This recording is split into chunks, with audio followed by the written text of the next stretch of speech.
How's it going, everyone? Hello. We just got done watching the Super Bowl. It was a Quite good exciting. game. Yeah, very good game. Commercials were good. The game was good. The game was good.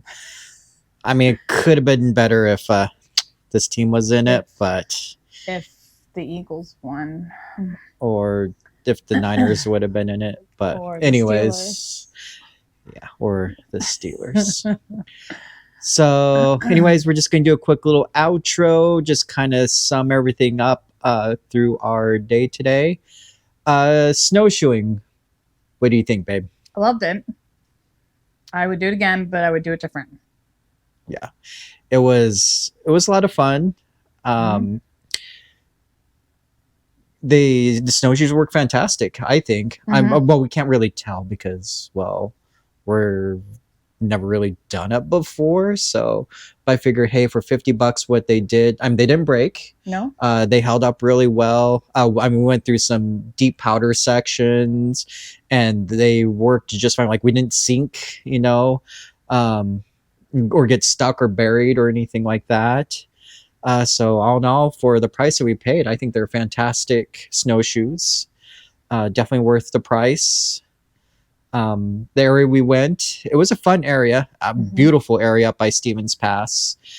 We are looking at another area to where, one of our meetups here before the end of winter, to go to over by Snoqualmie Pass. It is flatter, a little bit easier to learn how to do snowshoes on. So this might be a good one for everyone that's interested in snowshoeing and wants to get in on it, to do it. If you are looking at for some of those snowshoes that are sold at Costco, I found them up at the Linwood Alderwood Costco. They had some. The blue ones are the medium, so they're up to 200 pounds, and then they had, I think, a couple pairs of larges, which I think go up to 250 pounds. And then there was a few smalls scattered around. So, and those are up to 150 pounds. So it does actually kind of matter based on what we're watching some videos, and you do want to make sure you get the ones that are close to your weight. Also remember, include possibly even the weight of your pack. So maybe even go up a size too, because you could be adding another, almost sometimes Oh. 20 pounds extra on your pack, depending on what you're carrying. So keep that in mind too when you're going out looking at snowshoes. Other than that, I guess you could ask us questions, but like I said, this is our first time really going out and snowshoeing. So I can tell you what I think I would do different. go for it. I, I was over prepared in the layers department. I was way too hot. I was thinking cold. I was thinking I was going to be cold, and I got really, really hot. So I would definitely not wear so many layers next time. And I just pack a lot. I pack all the essentials, and I carry my camera, and then you consider the weight of the snowshoes, and I was carrying a lot of weight, and I think I would, I don't know, I don't want to give up my camera, but No. I would somehow try to lighten my load, because it's hard. Like, that's one thing I definitely had to figure out, and I'm still working on it. My feet aren't size 9 when you have snowshoes on, they're more like size 20s. Yeah. And I kept stepping on my snowshoes when I was trying to go forward or around, and it tripped me up a few times. That was fun. For all my Idaho friends out there, I just told her she just needed a cowboy up, and she's like, "What does that mean?" I was like, "Babe, you got to walk a little bull-legged. You got to like walk with a little bit of wider stance." And she goes, "What does that have to do with being a cowboy?" I go, "When you ride horses, when you get off a horse, you're a little bull-legged. Like you have a little bit of wider stance." So that was one thing you definitely have to walk with a little bit wider stance. I found it a little bit easier taking longer strides. I found that to be a little bit easier, and definitely using my poles, like using your poles to like pull with, really does help out too. Really knowing your lines, like we tried to keep it, like we were trying to go up, and then backtrack, go up, backtrack and stuff. So, and for this area, it was a little bit more for like Nordic skiing and stuff. So, But I mean, it was pretty well laid out. It was a Yeah, lot of fun. it Definitely was. worth it. Yeah, I would totally do it again, and I want to go back there. And because we only made it really like halfway up, and I feel like now knowing more about snowshoeing and doing things different, I probably would not have gotten so tired so fast. Yeah.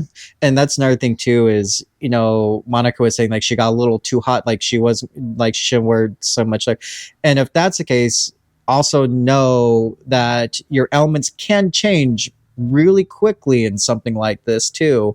So do be at least a little prepared. It's like I told Monica, it's like if you do wear layers, um, take off your smaller layers first, but definitely keep like your bigger layers on. Or if it's for like your pack wise, just be prepared for anything that can happen, especially, in snow. We don't really know what could happen at any time with any one of us. Possibilities of avalanches. There was supposed to be a winter storm going on too, but we had clear skies the Beautiful. entire time. Yeah, you'll see pictures soon.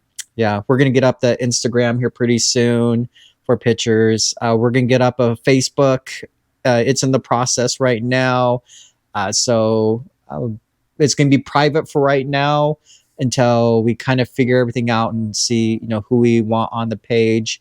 So if you get an invite, welcome to the clan, and I'm thinking probably here.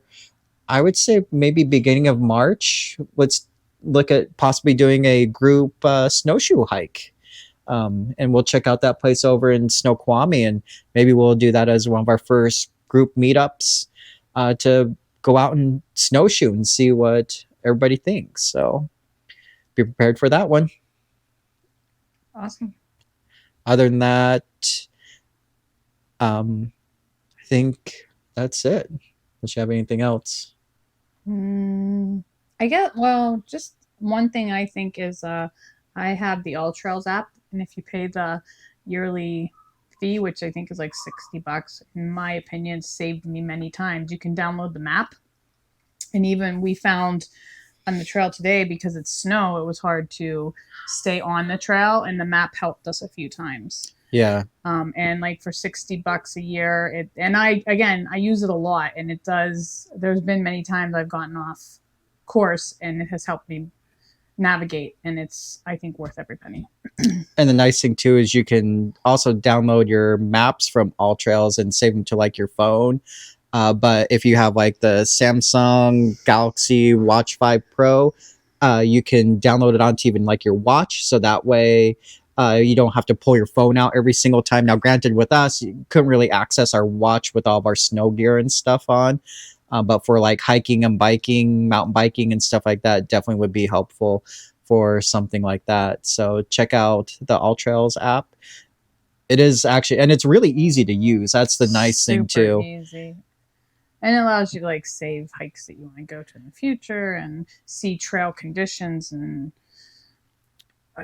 distance, elevation gain, and just like drive directions. Yeah, it takes you like with using Google Maps, it'll give you driving directions to get to the trailheads, which is fantastic too.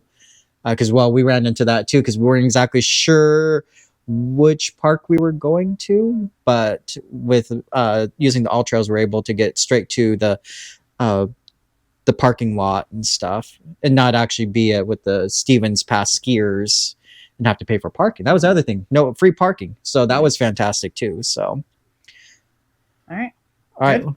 Yeah. Thank you guys for watching.